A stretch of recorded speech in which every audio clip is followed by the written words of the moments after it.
e tá dando barulho, fazendo assim, tac, tac, tac, tac, tac, tac, tac, na hora que tá virando a direção, quando você tá devagar, manobrando, pode ser isso aqui, ó. Aqui fica uma posição meio difícil de mostrar, galera, mas é isso aqui, ó. Deixa eu ver se eu chego ali pertinho ali. Aqui, ó. Mucinética. Tá vendo? Esse aqui tem dois casos. Você pode pedir pro seu mecânico trocar o reparo dela.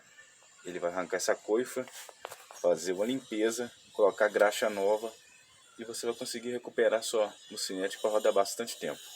E tem casos que você tem que trocar direto a mucinética aqui, entendeu?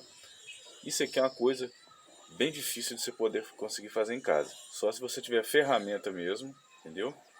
Tiver um pouquinho de prática.